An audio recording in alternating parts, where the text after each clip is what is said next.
مختصر سیرت النبی صلی اللہ علیہ وآلہ وسلم مولانا صفی الرحمن مبارک پوری کی مستند ترین تاریخی کتاب ہے۔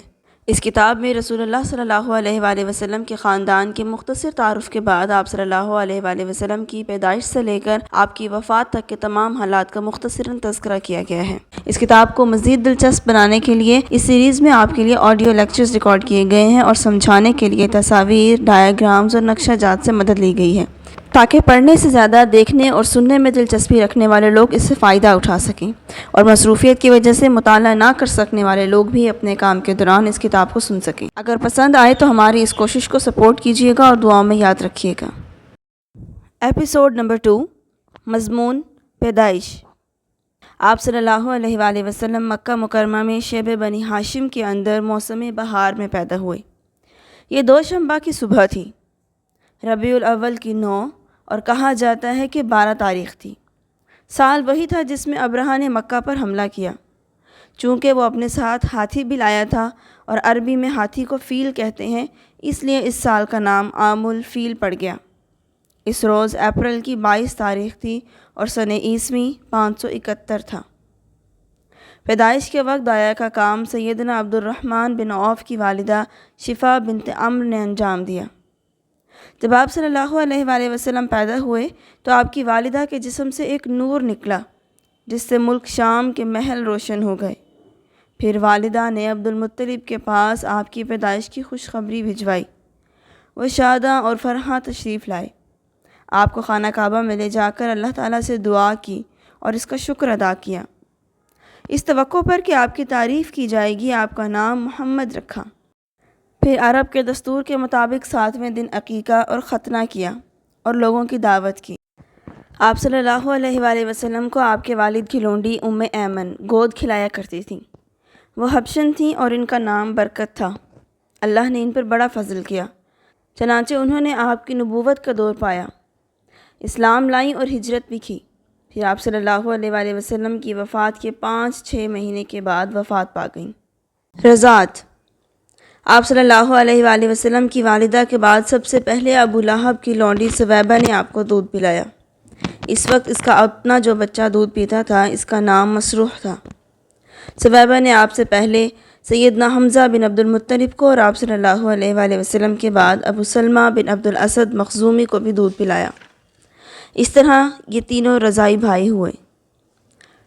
حلیمہ سعدیہ کی گود میں۔ عرب کے شہری باشندوں کا دستور تھا کہ وہ اپنے بچوں کو شہری بیماریوں سے بچانے کے لیے انہیں دودھ پلانے والی بدوی عورتوں کے حوالے کر دیا کرتے تھے، تاکہ ان کے اعصاب مضبوط ہوں اور ان کی عربی خالص اور ٹھوس ہو جائے۔ اسی دستور کے مطابق عبد المطلب کو بھی دودھ پلانے والی دایا کی تلاش تھی۔ ادھر بنو سعد بن بکر بن حوازن کی کچھ عورتیں اسی غرض سے مکہ آئیں اور ان پر نبی اکرم صلی اللہ علیہ وآلہ وسلم کو بھی پیش کیا گیا، مگر جب انہیں معلوم ہوتا کہ آپ یتیم ہیں تو وہ آپ کو لینے سے انکار کر دیتیں۔ ایک خاتون حلیمہ بنت ابو ذبیب کو کوئی بچہ نہ ملا، لہٰذا انہوں نے مجبوراً آپ ہی کو لے لیا، مگر جب لے لیا تو ان پر خوش قسمتی کا ایسا دروازہ کھلا کہ دنیا حیرت زدہ رہ گئی۔ تھوڑا ذکر آگے آ رہا ہے۔ سیدہ حلیمہ کے والد ابو ذبیب کا نام عبداللہ بن حارث تھا۔ وہ آپ صلی اللہ علیہ وآلہ وسلم کے رضاعی نانا ہوئے۔ حلیمہ کے شوہر کا نام حارث بن عبد العزیٰ تھا اور دونوں ہی قبیلہ سعد بن بکر بن حوازن سے تعلق رکھتے تھے۔ حارث کے بچے بچیاں آپ کے رضاعی بہن بھائی ہوئے۔ ان کے نام یہ ہیں: عبداللہ، انیسہ، جدامہ۔ ان کا لقب شیمہ تھا اور اسی سے وہ مشہور ہوئیں۔ وہ قدرے بڑی تھیں اور نبی کریم صلی اللہ علیہ وآلہ وسلم کو گود کھلایا کرتی تھیں۔ حلیمہ کے گھر برکتیں ہی برکتیں۔ جیسا کہ اشارہ کیا گیا، جب تک نبی کریم صلی اللہ علیہ وآلہ وسلم حلیمہ کے گھر موجود رہے ان کا گھر برکتوں سے مالا مال رہا۔ حلیمہ کا بیان ہے کہ جب وہ آئی تھیں تو قحط سالی کا دور تھا۔ ان کے پاس ایک گدھی تھی جو اس قدر کمزور اور دبلی تھی کہ پورے قافلے میں سب سے سست اور مریل چال چلتی تھی۔ ایک اونٹنی بھی تھی مگر وہ ایک قطرہ دودھ نہیں دیتی تھی۔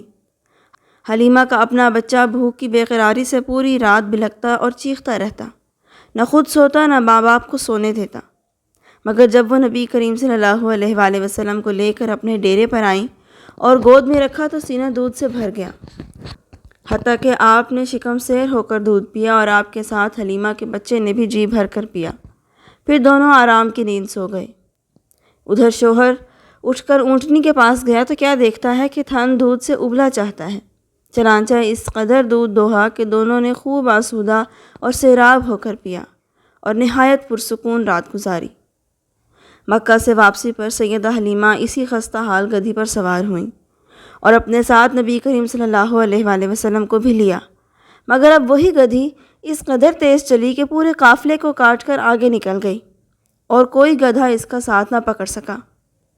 سیدہ حلیمہ کا وطن دیار بنو سعد سب سے زیادہ قحط زدہ تھا، مگر اس کے باوجود مکہ سے واپسی کے بعد یہ حالت ہوئی کہ جب بکریاں چر کر واپس آتیں تو ان کی کوکھ نکلی ہوتی اور تھن دودھ سے لبریز ہوتے، میاں بیوی خوب دوہتے اور پیتے، جبکہ کسی اور انسان کو دودھ کا ایک قطرہ بھی نصیب نہ ہوتا۔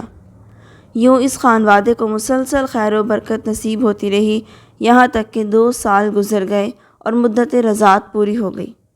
چنانچہ سیدہ حلیمہ نے آپ کا دودھ چھڑا دیا۔ اس دوران آپ پختہ اور مضبوط ہو چکے تھے۔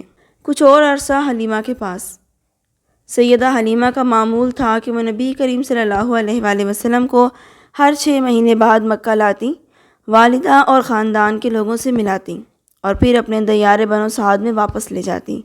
جب مدت رضاعت پوری ہو گئی، وہ دودھ چھڑا کر آپ کو آپ کی والدہ کے پاس لائیں تو اب تک جو خیر و برکت دیکھ چکی تھی اس کے پیش نظر چاہتی تھیں کہ آپ کو انہی کے پاس رہنے دیا جائے۔ چنانچہ انہوں نے آپ کی والدہ سے کہا کہ کیوں نہ آپ بچے کو میرے پاس ہی رہنے دیں کہ وہ ذرا اور مضبوط ہو جائے، کیونکہ مکہ کی وبا سے ڈر لگتا ہے۔ والدہ اس پر راضی ہو گئیں اور حلیمہ آپ کو لے کر خوش خوش اپنے گھر واپس ہوئیں۔ آپ تقریباً 2 برس تک وہیں رہے۔ پھر آپ کے سینہ مبارک کو چاک کیے جانے کا واقعہ پیش آیا، جس سے ڈر کر حلیمہ اور ان کے شوہر نے آپ کو آپ کی والدہ کے حوالے کر دیا۔ سینہ مبارک چاک کیا جاتا ہے۔ انس بن مالک رضی اللہ تعالیٰ عنہ کا بیان ہے کہ نبی کریم صلی اللہ علیہ وآلہ وسلم بچوں کے ساتھ کھیل رہے تھے کہ حضرت جبریل علیہ السلام تشریف لائے۔ آپ کو لٹا کر سینہ چاک کر دیا، پھر آپ کا دل نکالا، اس میں سے ایک لوتھڑا نکال کر فرمایا کہ یہ تم سے شیطان کا حصہ ہے۔ پھر دل کو سونے کے طشت میں زمزم کے پانی سے دھو کر جوڑ دیا اور اس کی جگہ پلٹا دیا۔ ادھر بچے دوڑ کر آپ کی ماں یعنی دایا کے پاس پہنچے اور کہنے لگے کہ محمد کو قتل کر دیا گیا ہے۔ وہ لوگ جھٹ پہنچے تو دیکھا کہ رنگ اترا ہوا تھا۔ حضرت انس رضی اللہ تعالیٰ عنہ کا بیان ہے کہ میں آپ صلی اللہ علیہ وآلہ وسلم کے سینے پر سلائی کا اثر دیکھا کرتا تھا۔ ماں کی آغوش میں اس واقعے کے بعد نبی کریم صلی اللہ علیہ وآلہ وسلم کو مکہ پہنچا دیا گیا اور آپ نے اپنی ماں کے سایہ محبت میں اپنے خانوادے کے اندر کوئی 2 برس گزارے۔ پھر والدہ، دادا اور ام ایمن کے ساتھ مدینہ کا سفر کیا۔ وہاں آپ کے والد کی قبر بھی تھی اور دادا کا ننیال بھی۔ آپ مدینہ میں 1 ماہ رہ کر واپس ہوئے تو راستے میں آپ کی والدہ بیمار ہو گئیں اور ابوا پہنچ کر رحلت کر گئیں۔ وہیں انہیں دفن بھی کر دیا گیا۔ دادا کے سایہ شفقت میں اب بوڑھے عبد المطلب آپ صلی اللہ علیہ وآلہ وسلم کو لے کر مکہ پہنچے۔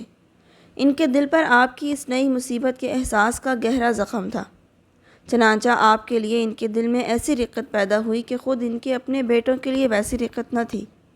وہ آپ کی بڑی قدر کرتے تھے، اپنی اولاد سے بھی بڑھ کر چاہتے، خوب اکرام کرتے۔ ان کا خاص فرش جس پر کوئی دوسرا نہ بیٹھ سکتا تھا، اس پر آپ کو بٹھاتے، پیٹھ پر ہاتھ پھیرتے، آپ کی نقل و حرکت دیکھ کر خوش ہوتے اور یقین رکھتے تھے کہ آئندہ آپ کی ایک نرالی شان ہونے والی ہے۔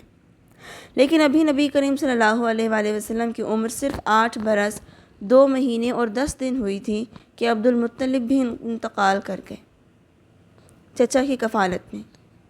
اب آپ صلی اللہ علیہ وآلہ وسلم کے چچا ابو طالب نے آپ کی کفالت کا بیڑا اٹھایا۔ یہ آپ کے والد کے سگے بھائی تھے۔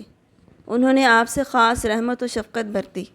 وہ مالدار تو نہ تھے، لیکن آپ صلی اللہ علیہ وآلہ وسلم کی کفالت کے بعد اللہ نے ان کے تھوڑے سے مال میں اس قدر برکت دی کہ ایک آدمی کا کھانا پورے کنبے کے لیے کافی ہو جایا کرتا تھا۔ خود نبی صلی اللہ علیہ وآلہ وسلم بھی صبر و قناعت کا نمونہ تھے، جو کچھ ملتا اس پر قناعت فرماتے۔ آج تک کے لیے اتنا ہی۔ اس سے آگے ملک شام کا سفر اور بحیرہ راہب سے ملاقات، یہ واقعہ اگلی ایپیسوڈ میں۔ تب تک کے لیے اپنا خیال رکھیے۔ اللہ حافظ۔